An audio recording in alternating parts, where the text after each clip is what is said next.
Salat merupakan rukun Islam yang kedua dan memang satu-satunya ibadah kata para ulama yang Allah Subhanahu wa taala perintahkan kepada umat Islam, umat Muhammad sallallahu alaihi wasallam yang diterima di langit adalah salat. Sementara ibadah yang lain semuanya di bumi. Semulia apapun ibadah itu semuanya Jibril alaihissalam yang membawanya dari langit. Tapi salat Nabi sallallahu alaihi wasallam diundang secara khusus untuk datang ke langit. Dan sudah masyhur kisahnya tentang Isra Mi'raj. Bagaimana Nabi SAW dihibur oleh Allah Subhanahu Wa Taala setelah beliau merasa sedih sekali. Dikenal dengan amal huzun, tahun kesedihan. Karena pada tahun itu Nabi SAW kehilangan dua orang yang dicintainya. Pertama Abu Talib pamannya yang selama ini mendukung dakwanya dan meninggal dalam keadaan kufur. Sementara yang kedua adalah istrinya Khadijah radhiyallahu anha yang sangat luar biasa pengorbanan cintanya, kasih sayangnya, pengorbanan hartanya, dan telah dikarunia oleh Allah Subhanahu wa taala anak dari Nabi yang mulia, 6 orang anak. Akhirnya meninggal pada tahun itu dan dikenal dengan tahun kesedihan. Maka Allah Subhanahu wa taala menghibur Nabi kita Muhammad sallallahu alaihi wasallam dengan dua kejadian besar. Yang pertama kejadian masuk Islamnya jin Nusaybin. Jadi ada jin dari wilayah Irak namanya wilayah Nusaybin. Jumlahnya banyak. Dan jin ini cara berimannya cuma mendengarkan ayat yang sudah beriman dasarnya kepada risalah-risalah Nabi sebelumnya, lalu mereka beriman, lalu mereka langsung menjadi da'i di kaumnya, gitu kan. Kemudian yang kedua kejadian Isra Mi'raj, di mana Nabi SAW dinaikkan ke langit dan menerima perintah sholat. Tentu panjang lebar ceritanya. Yang kita ingin titik beratkan bukan kisah Isra Mi'rajnya, tapi bagaimana Nabi SAW menerima perintah sholat itu di langit dan ibadah yang lain adanya di bumi. Salat ini didefinisikan oleh para ulama adalah gerakan dan ucapan tertentu yang dimulai dengan takbir dan diakhiri dengan salam. Salat sebagaimana kita tahu banyak sekali jenisnya, ada yang wajib dan ada yang sunnah. Kalau yang wajib dimulai dari yang paling afdal adalah 5 waktu salat. Kemudian diikuti dengan salat Jumat. Kemudian datang setelahnya solat-solat yang mendekati wajib atau lebih tepatnya fardu kifayah. Wajib tapi tercukupkan dengan siapapun yang mengerjakan. Misal kalau sudah ada segelintir muslimin yang kerjakan maka hukumnya sudah gugur. Tapi kalau tidak ada yang kerjakan maka sifatnya wajib. Seperti solat istisqa, minta turun hujan. Seperti solat gerhana, solat khusuf dan kusuf. Kemudian seperti solat jenazah. Ada yang sunnah sangat ditekankan. Seperti sholat tahajud, sunnah mu'akkad namanya. Tahajud, sholat duha, sunnah rawatib, sholat-sholat qabliyah dan ba'diyah. Ini semua sunnah-sunnah yang sangat dianjurkan untuk dikerjakan. Gitu. Kemudian ada juga sholat yang nafilah.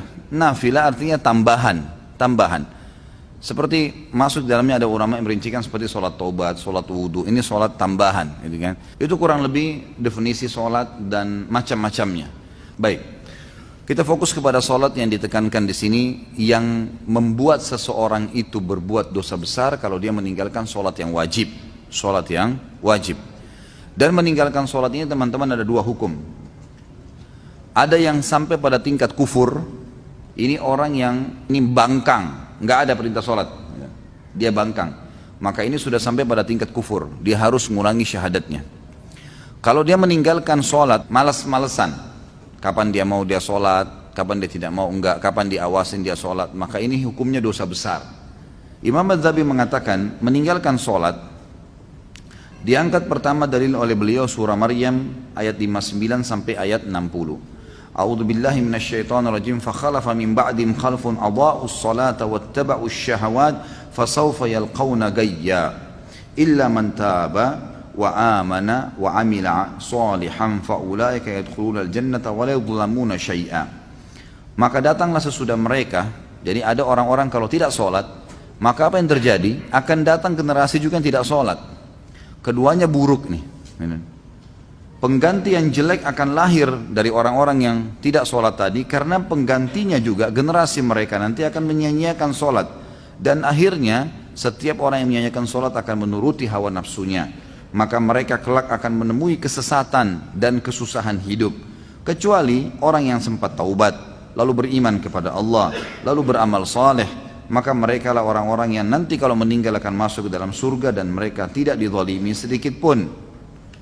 Allah subhanahu wa ta'ala juga berfirman di dalam ayat yang lain, surah Al-Ma'un ayat 4 sampai ayat 5. A'udzu billahi minasyaitonir rajim, fawailun lil musallin alladzina hum an salatihim sahun. Celakalah bagi orang-orang yang salat.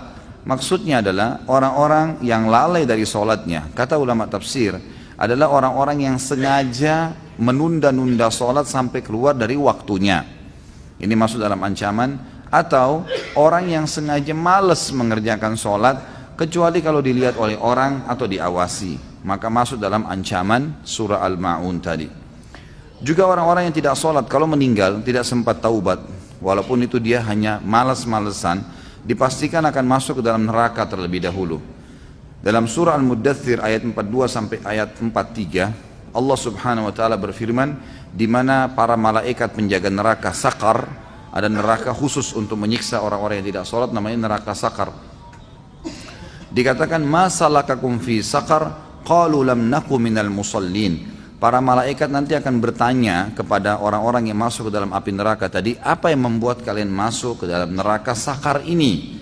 Maka mereka sendiri menjawab, mengatakan, kami dahulu tidak termasuk orang-orang yang mengerjakan sholat. Nabi kita Muhammad SAW menekankan sekali sholat dan menjadikan tolok ukur kesolehan seseorang dan perbedaan dasar antara keimanan dan kekufuran adalah sholat. Sabda beliau yang beliau sampaikan dalam hadis riwayat Tirmidzi dalam Kitabul Iman, An-Nasa'i juga menyebutkan dalam Kitabus Shalah dan beberapa perawi hadis yang lain. Kata Nabi SAW, al-ahdul ladzi bainana wa bainahum as-shalah faman tarakaha faqad kafar. Perjanjian dan perbedaan dasar antara kita dengan orang-orang yang kafir adalah sholat. Maka barang siapa yang meninggalkannya, dia telah kafir. Maksudnya di sini secara membangkang atau jahdan. Di antara solat-solat itu ada juga hadis yang lain berbunyi, bainal abdi wa bainasyirki tarkus shalah. Hadis ini diriwayatkan oleh Imam Muslim dalam Kitabul Iman. Antara seorang hamba dengan kemusyrikan, dengan dosa-dosa berat yang bisa membuat kekal di api neraka adalah meninggalkan solat. Artinya orang yang rutin menjaga solat, dia akan jauh dari kemusyrikan. Di antara hadis yang lain juga disebutkan, riwayat Imam Ahmad dan Al-Mundhiri, juga Al-Baihaqi, dan mereka semua menilai hadis ini sahih. Kata Nabi SAW, man taraka as-salata muta'ammidan faqad bari'at minhu dhimmatullah. Barang siapa yang meninggalkan solat secara sengaja, maka sungguh dia telah mencabut jaminan Allah dari dirinya. Atau dalam makna lain, sungguh jaminan Allah agar dia bisa mendapatkan rezeki pada hari itu, selamat pada saat dia meninggal masuk ke dalam surga, tercabut karena tidak sholat lagi. Kemudian di antara sholat 5 waktu itu, sholat yang paling afdal adalah sholat asar.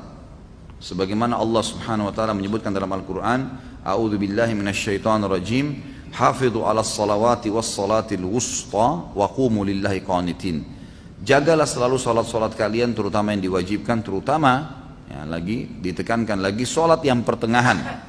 Kata ulama pertengahan adalah asar, yang lebih kuat pendapat adalah asar, karena waktu pagi itu dihitung subuh dan duhur, dan waktu petang dihitung maghrib dan isya, maka asar berada di tengah-tengah. Juga ada hadis Nabi SAW, hadis ini diriwayatkan oleh Imam Bukhari dalam kitab Manaqibus Shalah. Kata Nabi SAW, man fatathu salatul asri habita amalu.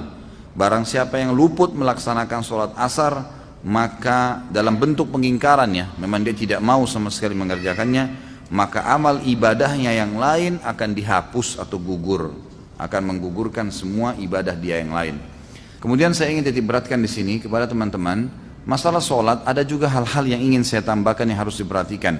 Seperti misalnya usahakan selalu sholat di awal waktu, maksimalkan itu. Jadi usahakan dijadwalkan, ya.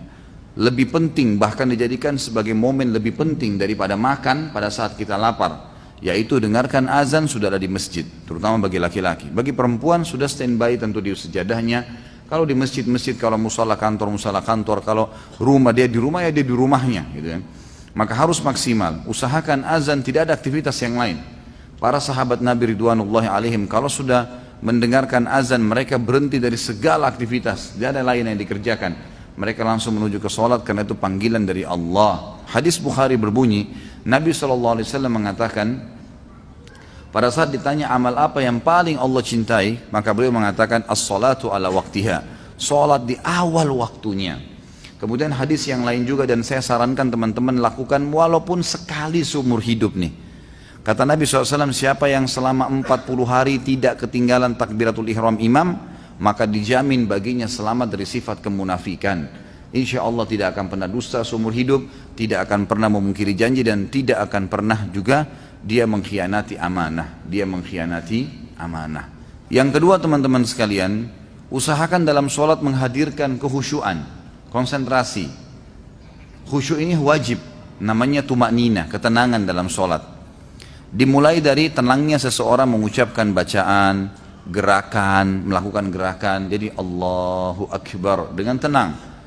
Lalu kemudian mulai dari membaca iftitah, dia menikmatin bacaannya, nikmatin kalimatnya, karena per hurufnya, kata ulama, apa yang diucapkan dalam sholat dan pergerakannya ada nilai pahalanya. Jadi pertama usahakan awal waktu, gitu kan.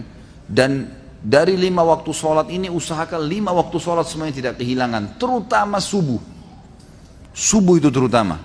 Biar tidurnya begadang, bunyiin beker, taruh dekat kuping, gitu kan. Harus saya bangun, gitu kan. Jangan sampai kehilangan. Karena kata Nabi SAW, siapa yang sholat subuh, khusus subuh disebutkan, berjamaah di masjid, dia akan dibawa naungan Allah sampai subuh besok. Nggak akan celaka, nggak akan diganggu orang, dan seterusnya. Gitu kan. Nggak akan diganggu oleh syaitan. Gitu kan. Akan dilindungi, dalam hadis yang dikatakan akan dilindungi dari segala keburukan termasuk syaitan. Yang kedua tadi saya sudah bilang, bagaimana seseorang itu konsentrasi dan khusyuk. Gitu kan. Yang ketiga, melakukan gerakan sholat secara khusus. Kita bahas masalah gerakan sholat sesuai dengan ajaran Nabi SAW. Jadi jangan sampai gerakan sholatnya salah, gitu kan.